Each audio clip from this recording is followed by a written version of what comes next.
After my death, I found myself reincarnated as the spoiled and headstrong ninth princess within the confines of the imperial palace.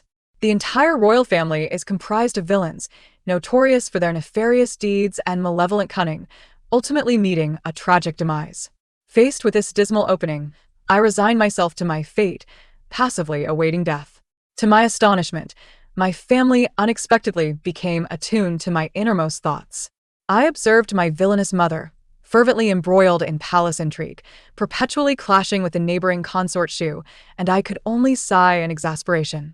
My own mother, you stand no chance against her. She is the mother of the protagonist, endowed with a divine aura. Before the heroine's arrival, you shall surely perish. Should you continue to provoke her, it is you who will meet your end. Concubine Liang, what? Consort Shu possesses an aura. Since it is impossible to vanquish her before the heroine's arrival, then I shall ensure her demise after. I gazed at my tyrannical father, who relentlessly perpetrated violence without restraint, and sighed once more. Father, temper your wrath. Your raging temperament will alienate the hearts of the people. Otherwise, you shall find yourself usurped by one of your sons, with ministers turning against you. The tyrant's expression shifted dramatically. Which of my sons dares to challenge me? Speak, and I shall eliminate him. Next, I turned my attention to my elder brother and sister. Dear brother and sister, cease your harassment of the male protagonist. He holds grudges, and one day, he will exact vengeance upon you. Elder brother and sister, whether we die sooner or later, death is inevitable. What difference does it make if we torment him a little longer? In a curious turn of events, despite my initial lethargy and apathy, I unexpectedly became the beloved of my family, and we, the villains, somehow survived until the end. I pondered, this cannot be right. The script did not unfold this way. 1. Today marks the 5th day of my transmigration into this narrative, and I am gradually coming to terms with the reality of my situation, surrendering to it with a sense of resignation. After all, at merely 3 years of age, no matter how exceptional my abilities may be, I cannot alter the grim fate that awaits my entire family, destined to perish as antagonists. At the break of dawn, even before the sun graces the sky, my biological mother begins her elaborate grooming ritual. She meticulously applies the most exquisite makeup, painting her lips in the brightest crimson. With an air of vitality, she prepares to pay her respects to the Empress, intending to assert her dominance over her arch-nemesis, the concubine Shu. I have witnessed this scene no less than thrice before. Despite my mother being consistently suppressed by the concubine, she continues to rise to the challenge with unyielding determination. In my heart, I cannot help but lament. Oh, mother, please do not provoke the concubine today. She is the biological mother of the protagonist and possesses a halo of protection. Regardless of right or wrong, all other concubines will side with her. No matter how much you stir up trouble, you will inevitably lose. I fervently hope you will not face the punishment of transcribing scriptures 10 times again today. As my mother continues her preparations, the concubine Liang casts a peculiar glance at me, who is lying in my small bed, playing with my hands. She abandons her own beautification to approach me, tilting her head to scrutinize me for an extended period. Just as I begin to feel perplexed, a malicious smile spreads across her face. My dear daughter, wait patiently in the palace for your mother. Today I feel particularly invigorated. Just watch as I tear the faces off the concubine Shu and her entourage during the audience. Humph. Every time a whole group bullies your mother alone. If it weren't for my formidable fighting spirit, those wretched little creatures would have bullied us to death. I stare at her in shock, wide-eyed. What? A group of people is bullying and isolating my mother? So that's how it is. No wonder the concubine Shu's gaze towards me is so frigid. I thought it was merely because of my mother, but it turns out it is indeed her doing. As a 3-year-old child, I find myself helplessly facepalming. Truly, the villainous concubine is as wicked as she is formidable. One battle against numerous concubines is a trivial matter. I can only hope today does not end with the punishment of scripture transcriptions. With tear-filled eyes, I watch my mother, the villainous concubine, storm off to pay her respects, silently lighting a candle for her well-being. Before long, my mother returns from the audience, her garments disheveled and her adornments askew, clearly indicating she has been engaged in a prolonged solitary battle. I am picked up by a palace maid, my wide eyes fixed on her without blinking. The moment the concubine Liang sees me, her expression instantly softens as she cradles me in her arms, eagerly recounting her victories from today. My dear daughter, today was utterly thrilling. That wretched concubine Shu, upon seeing me, audaciously demanded that I pay her respects. No sooner had she uttered a word than her expression contorted with rage, as if she wished to slay the concubine at that very moment. Ha! Just because the emperor has spent a few nights in her chamber, she prances about as if she is the queen. It is utterly ridiculous. Without a moment's hesitation, I slapped her.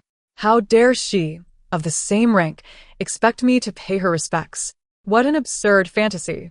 What is so impressive about being favored? She remains childless.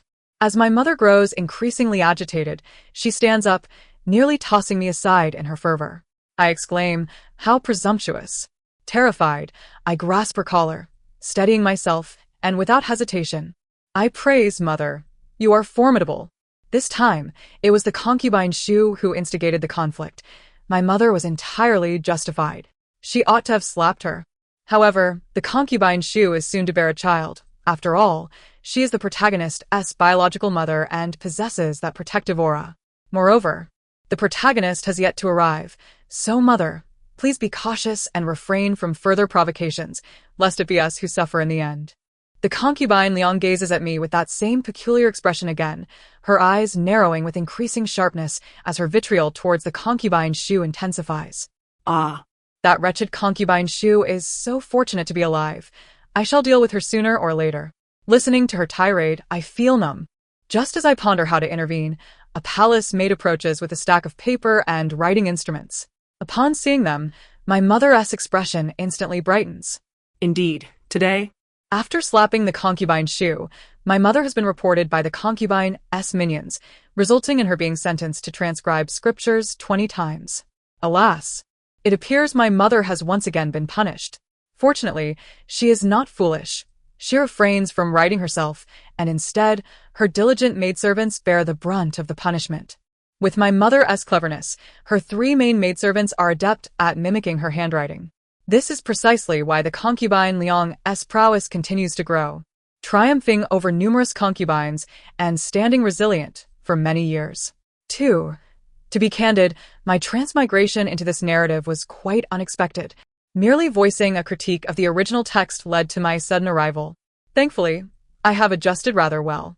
However, I have found myself cast as the 9th princess, a mere cannon fodder who recklessly leaps into danger throughout the early chapters, ultimately meeting a tragic end at the hands of the male and female protagonists.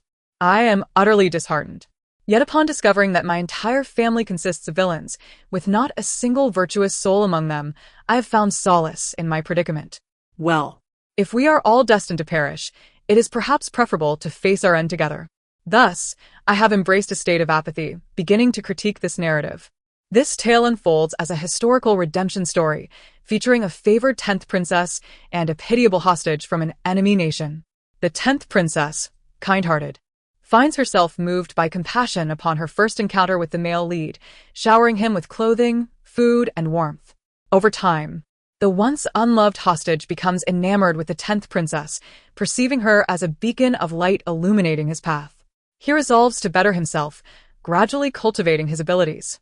Yet, upon achieving success, he not only slays me and my mother, but also exacts revenge on my siblings who have tormented him throughout his early life.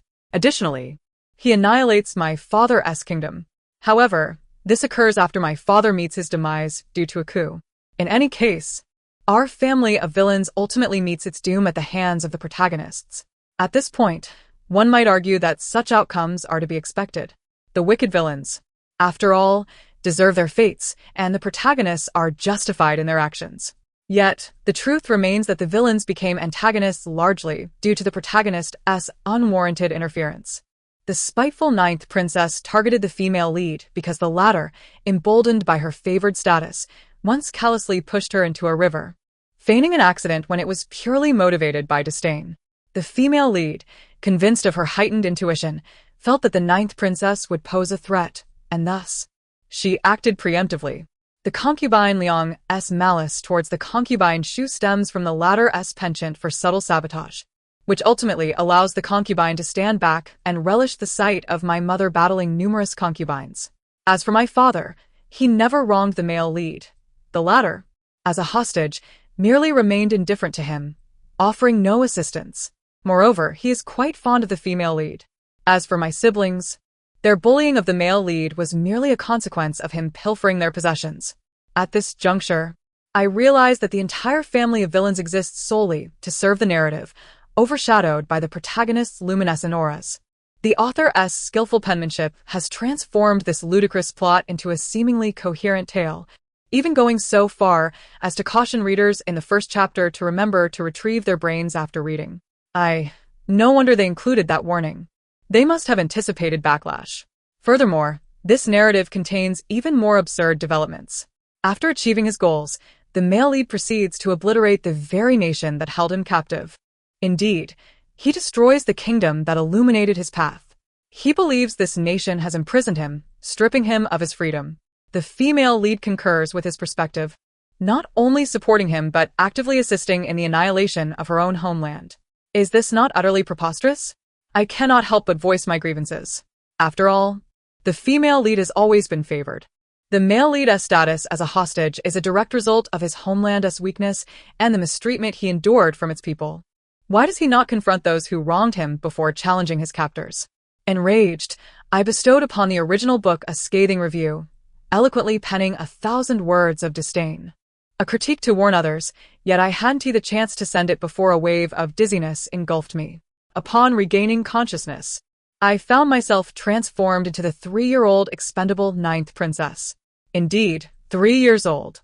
What can one accomplish at such tender age? Even with the best of intentions, I am powerless to alter the grim fate that awaits my villainous family. Alas, aside from resigning myself to a life of idleness and awaiting death, I see no other option. As I pondered, my elder sister arrived, seemingly aware that our mother had been punished with repetitive scriptural copying. She came to share her grievances regarding the concubine Shu and the Empress. Mother, has the Empress once again forced you to transcribe scriptures? The lady leaned back, momentarily pausing her sunflower seed shelling, glancing at the 3 diligent palace maids, and nodded gracefully. My sister rolled her eyes, a look of confirmation upon her face. She plopped down beside our mother, seizing a handful of seeds, and commenced venting her frustrations about her own troubles. Mother, that obnoxious hostage from the enemy nation is truly insufferable. I keep encountering him in the palace, and he gazes at me with such lecherous eyes. Not to mention, he even steals my belongings. The expression of our mother instantly shifted, morphing into one of malice. Have you retaliated? I did. I commanded the guards to beat him soundly, especially targeting those wretched eyes. In an instant, my sister's demeanor also transformed into one of wickedness. The two exchanged glances, sharing a sinister smile. As I nestled in my mother's embrace, my brow furrowed at the implications. The male protagonist holds grudges. Once he achieves his ambitions, he will return to exact revenge upon my sister. Oh dear, what shall I do? This dreadful male lead. Why is it acceptable for him to torment others, but not for others to torment him? My sister, bewildered, exclaimed, "Who are you going to kill?" Me. This was absurd. For reasons unknown, her gaze shifted to me, her large eyes scrutinizing me curiously for an extended moment. Overwhelmed by her beauty, I couldn't help but drool. Wow, my sister is stunning. I adore her. With a playful squint, she smiled warmly and gently caressed my face. It seems my little sister is defending me. When I return, I must give that hostage a thorough beating. That blind fool deserves a proper lesson. If not for the sake of our 2 nations, I would have disposed of him long ago. A fleeting flash of ferocity crossed my sister's face before her smile returned, and she delicately pinched my cheek. For reasons unknown, my sister lingered only briefly with our mother before taking her leave, her departing figure exuding an air of intimidation. With the chatter subsiding, a sense of monotony set in. Just as I contemplated extricating myself from my mother's embrace to explore, a eunuch entered, announcing that the emperor would soon arrive at the ladies' quarters for lunch. I jolted in surprise. The tyrannical father was coming, 5 days into this new life, and I had yet to meet the father of this body. At last, I would encounter the despicable father who would ultimately lose his throne to his own son.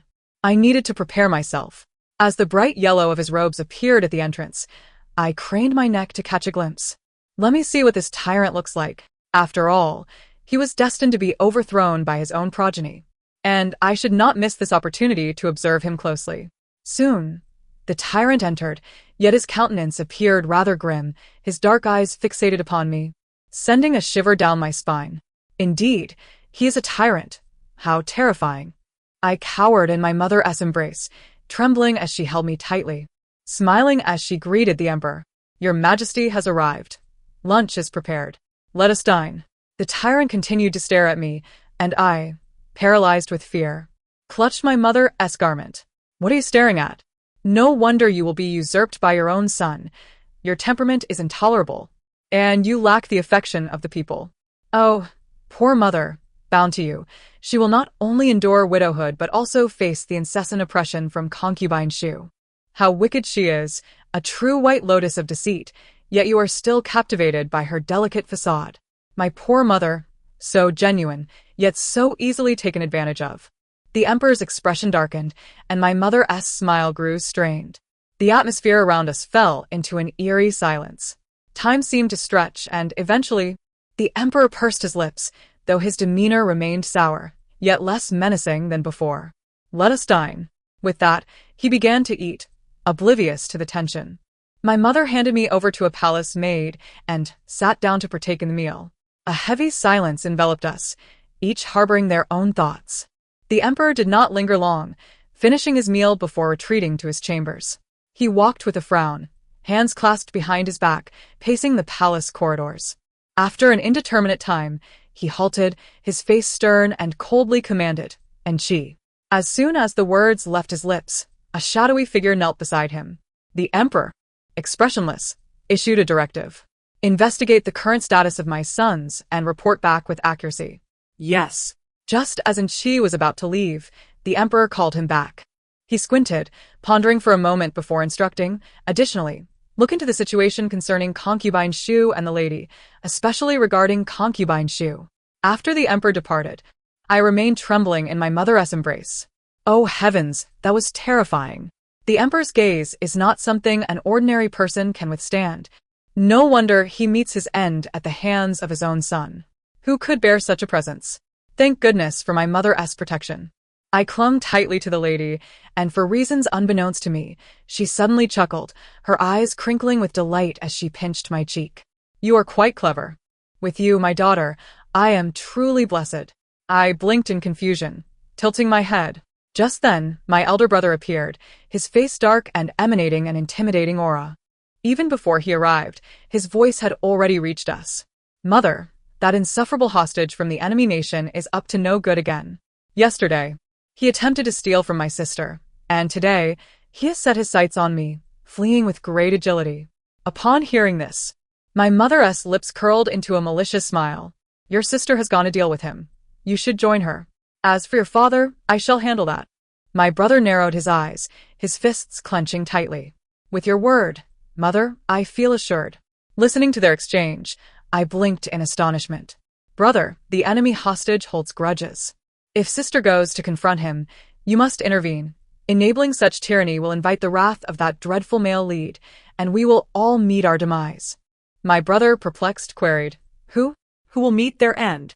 Everyone? He furrowed his brow, grasping my chin, scrutinizing me closely. Just as I feared he might uncover something, he suddenly grinned, revealing a set of gleaming teeth, gently pinching my cheek. You are truly adorable. I shall take care of that little pest. Do not fret. With a nod to our mother, he turned, his expression swiftly shifting to one of malice, and strode out with a fierce gaze. I watched him leave, my mind swirling. Truly, they are a family of villains, so peculiar, so quick to react. Regardless, I have already resigned myself to my fate. I languidly stifled a yawn. How blissful it is to be a child, indulging in a life of feasting and slumber. Upon awakening, I found the favored consort engaged in conversation with others. Comfortably nestled in her embrace, I stretched lazily, my eyes still closed, instinctively uttering, Mother, Yuan is hungry. I desire a large chicken leg. As soon as the words escaped my lips, an immediate hush fell around me. Pouting, I assumed Mother was denying my request and began to whine in her arms. Yuan has begun teething. I can eat. You promised me yesterday. You cannot go back on your word. Just as I was in the midst of my protest, a commanding voice resonated nearby. Oh, has my little princess awakened and found herself hungry? At that moment, I opened my eyes to a vivid golden hue. My mother was smiling beside me. Realizing I was being held by my unworthy father filled me with trepidation. What is happening?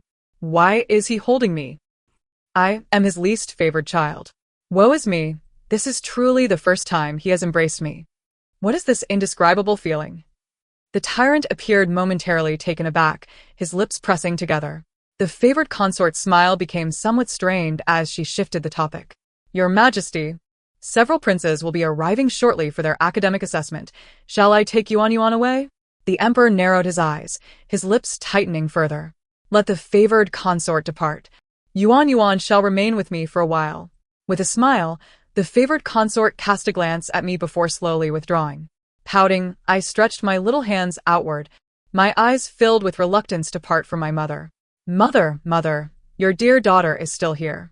Please, do not leave me alone with the tyrant. What happened to the bond between mother and daughter?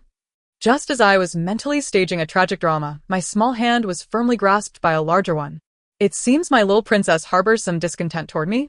I blinked, clutching my father's collar, and in a babyish voice, shook my head. Father, I bear no discontent. Oh heavens, witness my loyalty and innocence. What have I done? I dare not. While I protested vigorously, I surveyed my surroundings. A thorough glance confirmed the location, the emperor's study. How could a mere 3-year-old like me be allowed in such a place? It seemed utterly unreasonable. Just as I was pondering this, a bright youthful voice called from outside the study. Father, may I enter? The father holding me suddenly adopted a serious demeanor, his voice authoritative. Enter. A figure clad in shades of green soon appeared, accompanied by the same voice. Your humble son pays his respects to your majesty. The tyrant nodded, and as he rose, he leisurely posed several inquiries, to which the young prince responded fluently. Their exchange concluded seamlessly. Just as I thought it was over, my father unexpectedly mentioned me. Eldest, come and meet your 9th sister. Being suddenly called out startled me, and my previously closed eyes flew open. Greetings, 9th sister. I am your eldest brother. The eldest prince gazed curiously at the little sister in his father's arms, his gentle smile softening his features. She truly is so small, so adorable.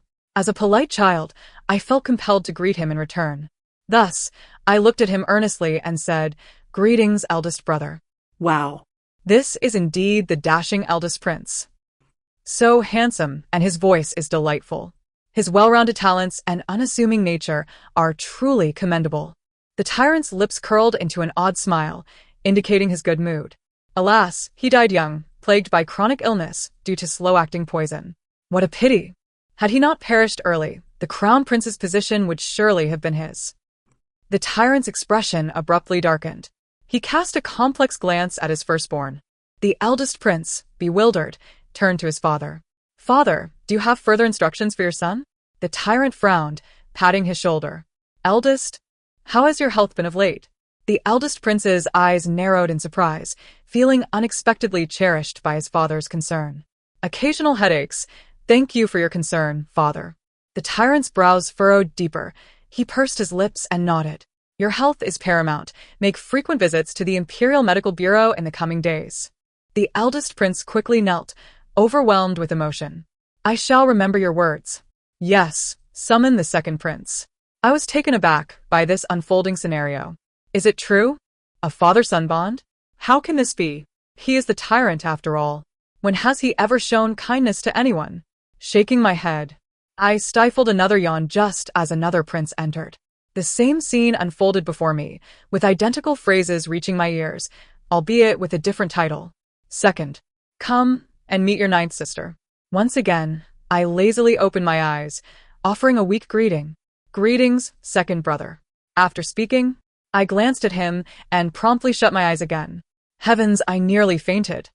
Isn't this the second prince who poisoned the eldest? He looks quite fierce. I wonder if the other princes are queuing up to enter the emperor's study one by one? Oh dear, just how many sons does the tyrant have? And when will it end? However, looking at the second prince, he appears fierce yet quite foolish. Having hidden the poison vial under the large locust tree in his mother's palace after poisoning the eldest. Ha ha, what a fool to conceal it instead of destroying it. The tyrant's eyes narrowed slightly, a flicker of darkness passing through them. He waved his hand, saying nothing, allowing the second prince to leave. The surroundings fell silent, and as I tilted my head in confusion, a pair of hands grasped my chin. My eyes met a pair of authoritative ones. My little princess is truly remarkable. I blinked and scratched my nose. What does that even mean?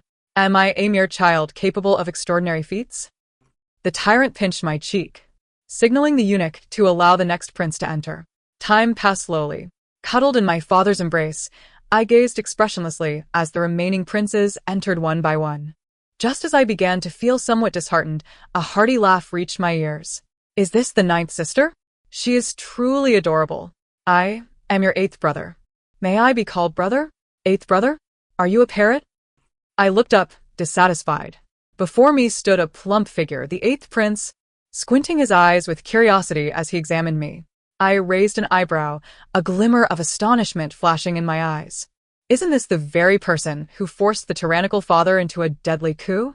With a beauty mark beneath his lips and an endearing disposition, it is indeed true that one should not judge a book by its cover. The tyrant's heart tightened suddenly. He squinted, his expression shrouded in ambiguity. The eighth prince, seemingly the most amiable, is in truth the most ruthless. After seizing the throne, he has shown no mercy towards his brothers. In the original narrative, the eighth prince, with his unambitious demeanor, maintained excellent relations with several other princes. Furthermore, his mother, being a foreigner, was skilled in the arts of poison. The poison that afflicted the first prince was sourced from her, subtly transferred through intermediaries to the second prince, unbeknownst to anyone. Once the first prince met his end, he unhesitatingly slaughtered the entire family of the intermediary to absolve himself. In later developments, the strife among the remaining princes was not devoid of his covert manipulation. As the imperial city descended into chaos, the eighth prince seized the opportunity to stage a coup, catching everyone off guard. The tyrant father also fell victim to his blade. He raised private troops, supplied poison to the second prince, staged a coup, murdered his brothers, and even committed regicide, all while appearing congenial and friendly, with a heart as cold as ice. Speaking of which, his mother must be engrossed in concocting poisons at this moment. Alas, The empress is in for a calamity. On a small scale, the eighth prince employs others to commit murder, and on a grand scale, he takes matters into his own hands. The first prince and the empress are indeed unfortunate to cross paths with this mother-son duo. I quietly criticized in my mind while anxiously clutching my tyrant father's collar, whispering softly, "Father, Yuan, Mrs. Mother. Please let me go. Allow the child to return home. This place is too frightening." The tyrant held me closely, patting my back in a comforting manner. He then fixed an enigmatic gaze upon the eighth prince, his words laced with ambiguity. "You have done well in your studies, showing remarkable progress. You have inherited my former grace." The eighth prince humbly nodded. "Your Majesty flatters me." The tyrant smiled, yet the mirth in his eyes did not reach the depths of his soul. "You may take your leave. Today, your progress in studies is noteworthy, particularly yours and the second prince's. The first prince seems to be struggling of late." The eighth prince's expression shifted slightly, a faint smile escaping his lips. "Elder brother has always been outstanding. Your Majesty need not worry. My progress, along with the second prince's, is greatly attributed to the tutor's guidance." The tyrant's gaze darkened slightly as he waved his hand, dismissing the others. Suddenly, I understood that my tyrant father was probing the eighth prince. Has the tyrant detected something amiss with the eighth prince? I told you this parrot is quite devious. He even wishes for me to call him eighth brother. How absurd. When the favored concubine arrived to fetch me, I was already fast asleep in the tyrant's embrace. Upon awakening, it was already the following morning. At that moment, 2 palace maids were whispering animatedly beside me. "Have you heard? The Shushi concubine is pregnant. She is truly fortunate. Not long ago, she was punished with 10 days of house arrest, and now the news of her pregnancy emerges. How timely." Indeed, sigh.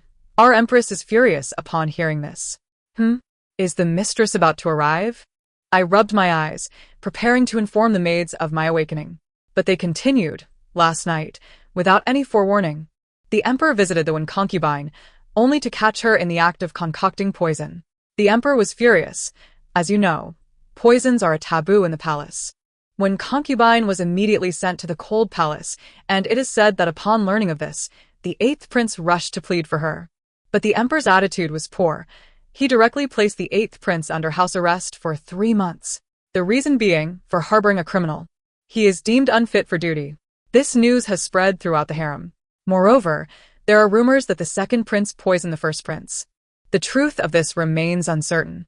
Regardless, after the emperor visited the one concubine, he went to see the roan concubine and discovered an identical vial of poison. Isn't this quite the coincidence? Whether true or false, once it is out, it must be taken as truth. Upon hearing this, I couldn't help but clap my hands in delight. The eighth prince is indeed merciless, yet when his mother was imprisoned in the cold palace, if he chose not to plead for her, he would be labeled unfilial, and his carefully crafted image would be shattered, raising suspicions. If he did plead, the tyrant would use this as an excuse to confine him. A perfect double-edged sword. It seems my tyrant father, despite his flaws, is quite astute. I must say, that mother-son duo is rather unfortunate, caught in the act of wrongdoing. As for the second prince, after committing his misdeeds, he foolishly concealed the poison with his own mother. How foolish indeed. Haha. Poisoning a blood brother will surely lead to a dire fate. They deserve it. Just then, the 2 palace maids noticed my movement and immediately ceased their chatter. As if sensing a disturbance, the favored concubine entered at that moment. Seeing me awake, she hastily approached, her eyes curving with delight. My dear daughter, you have finally awakened. As she spoke, she scooped me up into her arms, feigning tears. You have no idea. That little hussy, the Shushi concubine, is pregnant.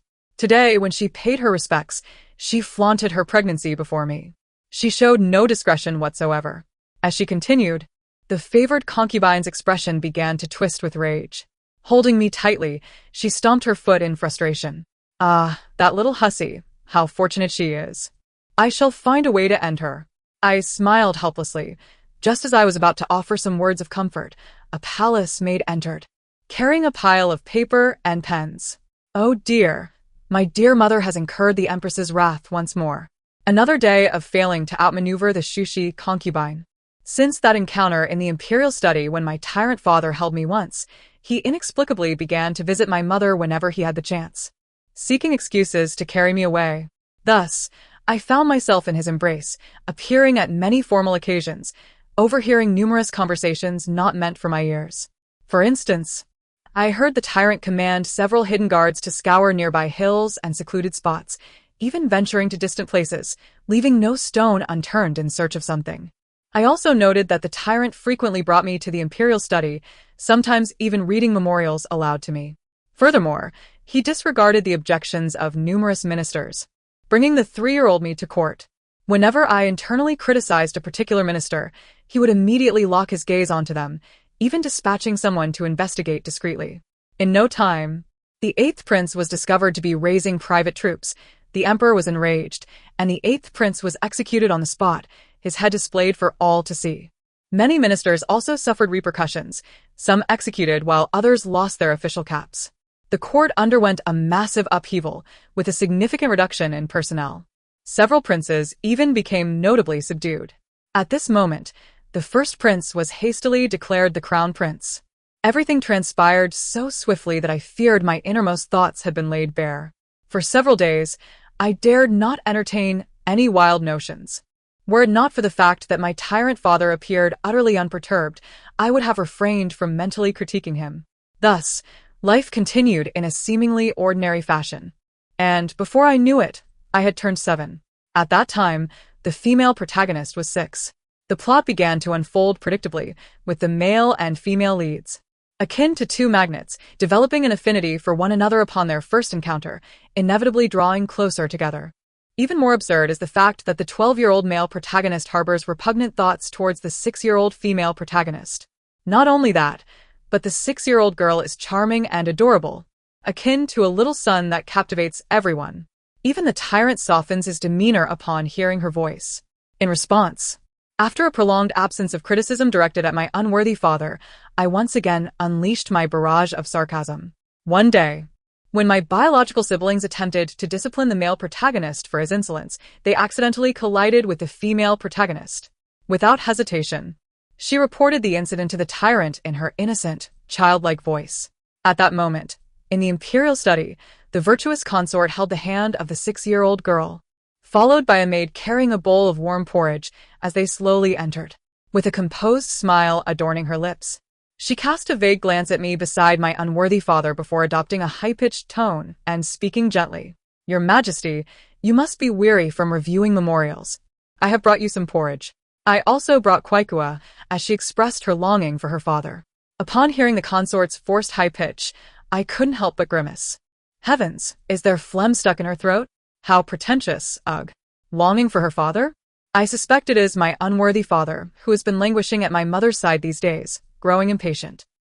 The tyrant smiled faintly, his fingertips tapping on the table, signaling her to place the porridge there. The consort, seeing this, smiled so widely that wrinkles appeared on her face. "Your Majesty, you must taste it." In response, I found myself unusually silent at the sight of the steaming porridge. My unworthy father's lips twitched as he shifted the topic to the female protagonist. "Princess 10, what brings you to seek me with your mother?" The girl suddenly glanced at me, then quickly lowered her head. "Father, today I witnessed the elder brother and sister of ninth sister bullying a young master." Kwaikua was truly terrified and was discovered by them. Fearful of also being bullied, I hurriedly implored my mother to bring me to you. "Please, father, do not punish ninth sister's brother and sister. They must not have meant it on purpose." It was just that Kwaikua was a bit frightened. After all, that young master was truly bullied quite severely and lost a lot of blood. Her naive and innocent voice brimmed with sincerity, yet concealed a wealth of malice. I furrowed my brows and retorted, "Princess 10, be cautious with your words. Even if my brother and sister were indeed bullying someone, it is likely that the other party was at fault first. Sometimes, seeing is not believing." Upon hearing this, the female protagonist's eyes immediately brimmed with tears, the corners reddening, rendering her pitifully delicate. "Father, every word I speak is the truth. Kwaikua knows that ninth sister has always disliked me, and I do not seek father's favor like she does. However, this matter was witnessed not only by me but also by the maidservants accompanying me." The tyrant's expression remained calm, betraying no emotion, leaving one uncertain whether he believed her or not. Seeing him like this, my brows knitted together.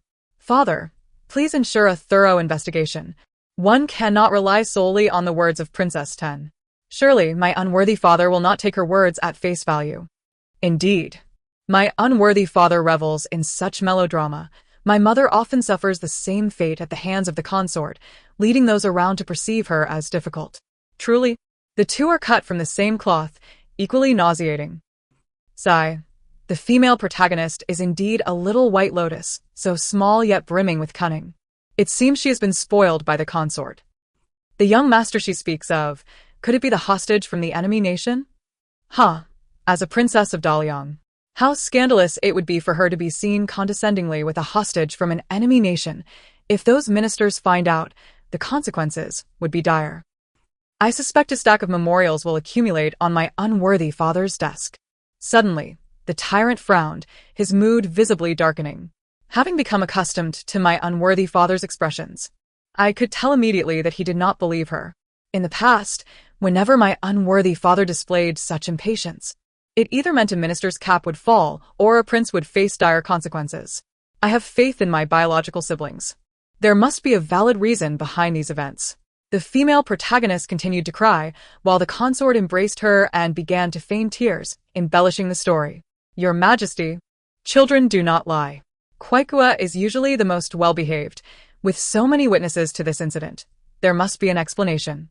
After all, the reputation of princes and princesses is paramount, and the act of hitting is simply too heinous." The porridge on the table had already cooled, and the emperor glanced at the half-finished memorials. He then looked at the crying mother and daughter across from him, pressed his lips together, and huffed lightly. "Enough, consort. Princess 10 is ignorant, but must you also follow suit? I will investigate this matter thoroughly. You may leave now. His impatient voice interrupted the cries of the mother and daughter. The consort raised her head, and upon seeing the emperor's warning gaze, her face instantly paled. Your Majesty, the tyrant furrowed his brows. Leave. The consort has fallen from grace. It was said that she and Princess Ten were expelled from the imperial study by the emperor. When this news reached the ears of the kind consort, she leaped for joy. Is it true, my dear daughter? That little wretch and her tiny wretch have truly been thrown out? I nodded helplessly. Indeed, mother, you have already asked at least 10 times. The kind consort pinched my cheek. Isn't this reason for excitement? After being suppressed by the consort for so many years, finally turning the tables. How could one not be delighted? I nodded again in resignation.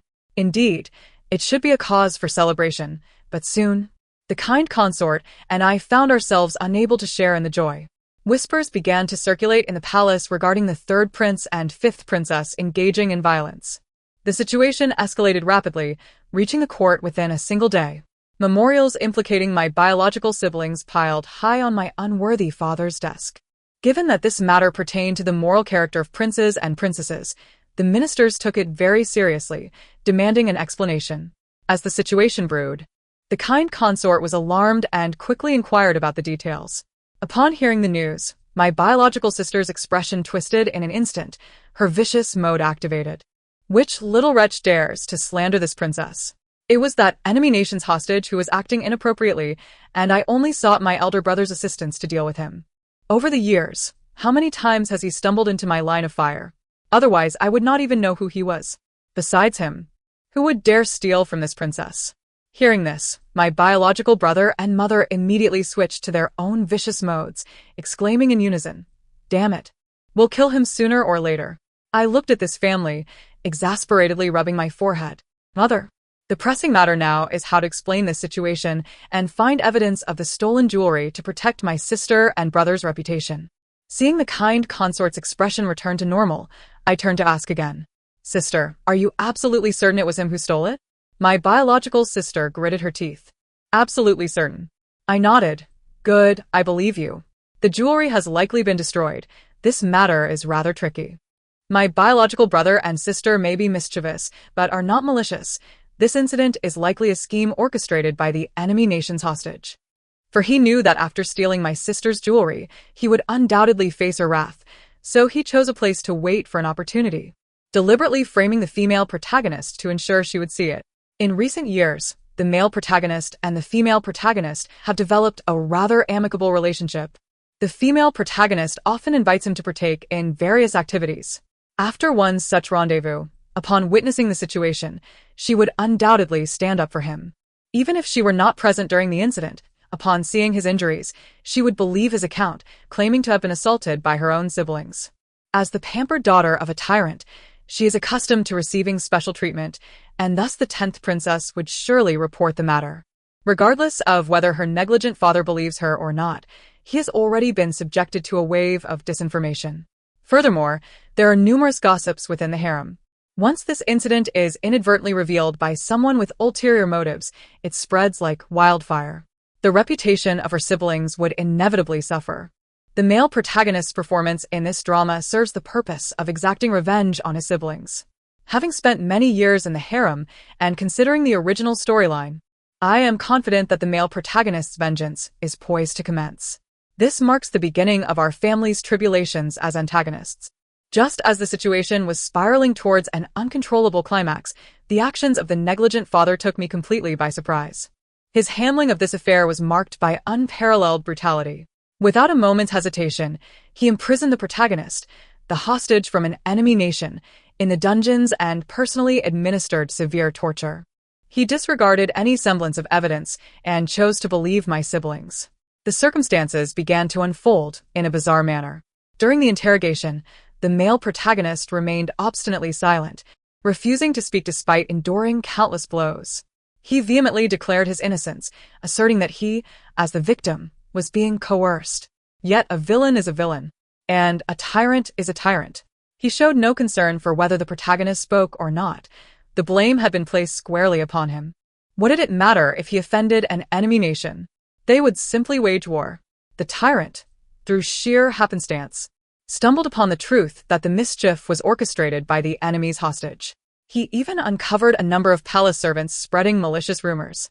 Among them was one who, in a fit of fear, revealed that he had seen the enemy's hostage destroy the fifth princess's jewelry. With witnesses secured, although the material evidence had been obliterated, the nature of the jewelry remained a mystery.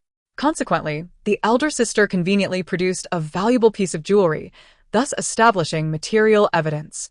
Once these items were presented, it mattered little whether the ministers believed them. With the emperor's stance clear, no one dared to confront him. Having assumed that the matter was drawing to a close, the female protagonist, upon witnessing the male protagonist's capture, became anxious. However, due to her youth, she could do nothing. In her desperation, she turned her ire towards me, believing that had it not been for my sister's false accusations against the male protagonist, he would not have been imprisoned, thus preventing their reunion. As a result, the original plot unfolded, with the female protagonist intentionally pushing the ninth princess into the lake, a scene soon to be enacted. However, I, having anticipated this, would not be so easily pushed. The 6-year-old female protagonist's malicious intent was glaringly evident on her face. One day, while accompanying my negligent father on a stroll, she appeared out of nowhere. After flashing an innocent smile at him, her gaze shifted towards me. "Ninth sister, we're of similar age. Please don't cling to father any longer. He works so hard. Let us go fly kites together," she suggested, pointing to the purple kite in her hand. I squinted at the sight of the kite, my eyes narrowing. I thought she had good intentions. She likely plans to push me into the lake under the pretense of kite flying. In the original storyline, the 7-year-old ninth princess, being lively and playful, would eagerly accept the invitation to fly kites. Consequently, she abandoned her attendants and joined in the kite flying. Seizing the opportunity when the ninth princess wandered to the lake's edge and no one was paying attention, the female protagonist would feign assistance with the string and inadvertently push her into the water. Following this incident, the ninth princess would suffer from prolonged illness, eventually leading to her demise at the hands of the male protagonist. As I observed the female protagonist's innocent smile, I was about to decline her invitation when my negligent father interjected. "It would be fine to play with your sister. It would help you relax." I smiled, gritting my teeth. Sure, I too wish to fly kites. Tyrant. Negligent father. You infuriate me. My father smiled, patting my shoulder. Hurry along. The female protagonist was overjoyed, eager to take my hand and depart. I pursed my lips, swiftly seizing the kite and stepping ahead of her. The plot is compelling. The kite shall indeed be flown, but the person shall not fall into the water. Everything proceeded in accordance with the original storyline. Just as I intentionally approached the lake to fly the kite, the female protagonist predictably arrived. When she offered to assist me with the string, I readily agreed. However, at the very moment she intended to act, I swiftly sidestepped. A splash echoed as a cloaked figure whisked me away from the lake's edge. The female protagonist plunged into the water. Observing this unfold, the tyrant leisurely emerged and exchanged a glance with the cloaked figure. Shortly thereafter, the female protagonist was rescued. The entire sequence transpired too rapidly. After sputtering a few mouthfuls of water, upon reaching the shore and spotting my father, she burst into tears. "Father, you must stand up for your daughter," she cried. Ninth sister pushed me into the lake. The swiftness of her betrayal is astounding. She is the one who intended to push me into the water. Alas, she is merely 6 years old. At such a tender age, how can she be so malicious? Knowing that my negligent father had witnessed the entire affair, I quietly watched her performance. His brows furrowed deeply, and just as he was about to speak, the Empress, inexplicably informed of the situation, rushed over. Upon seeing her drenched daughter, she immediately broke into tears. "Your Majesty, what has happened to Kue?" she exclaimed. "How did she end up like this? Is it because—" As she spoke, her gaze shifted towards me. The silence echoed with unspoken intent. The innocent target of her ire, I am entirely blameless. The female protagonist, upon hearing this, cried even harder. "Mother, it was ninth sister who pushed me into the lake. Kui so cold." The Empress, upon hearing this, immediately felt a pang of sympathy and enveloped her in her embrace. She then turned, tear-streaked, towards the Emperor. "Your Majesty, the ninth princess has harmed her sibling. Please see the truth. Children do not lie. Kue Kue is truly pitiful. Truly, both are adept at feigning innocence. The little white lotus fails to harm others, yet falsely accuses, while the elder white lotus embellishes the tale and lays the blame. Not a single one of them is virtuous. As I mentally berated them, my negligent father, who had remained silent until now, spoke leisurely. 10th Princess. At such a tender age, your heart is indeed wicked. Failing to push the 9th princess into the lake, you then resort to biting back after surfacing. The Empress has failed in her guidance. You are to be demoted to a concubine and confined for life.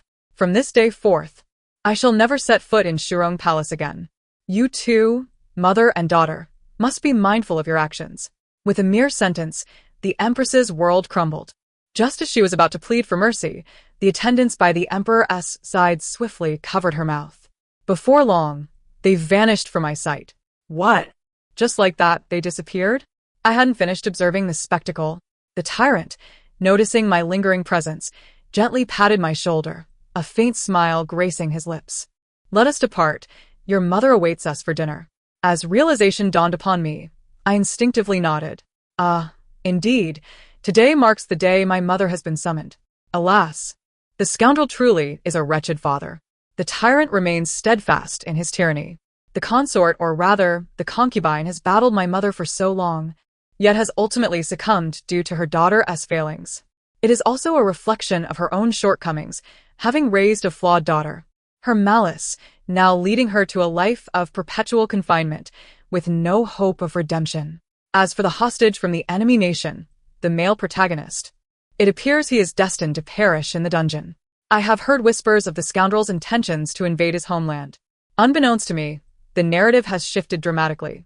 At dinner, I savored the delectable dishes prepared by my mother, my heart brimming with joy as I lavished praises upon her culinary skills, to which even my wretched father could not help but commend. The atmosphere was remarkably pleasant. My biological siblings fortuitously arrived just in time for the meal and were graciously invited to join us. Thus, our family of villains found themselves united. Seated beside my mother, across from my scoundrel of a father, with my siblings flanking me, I couldn't help but smile at them. The gaze of our villainous family naturally gravitated towards me. Dear daughter, what brings you such joy? Inquired the kind consort with curiosity. I merely curved my eyes in a smile, shook my head, and silently focused on my meal. Heavens, our family of villains has managed to endure until the very end. Not a single one is missing. It is truly incredible, utterly splendid. I was pulled from my thoughts by a sound of laughter. I looked up in confusion. The kind consort wore a gentle smile as she delicately wiped a grain of rice from the corner of my mouth. My dear daughter, having you is such a blessing. For reasons unbeknownst to me, the tyrant suddenly halted his chopsticks, casting a gaze in my direction. Eat slowly, do not rush. My siblings, engrossed in their meals, thought to themselves, our sister is truly adorable. We like her so much. The tale concludes here.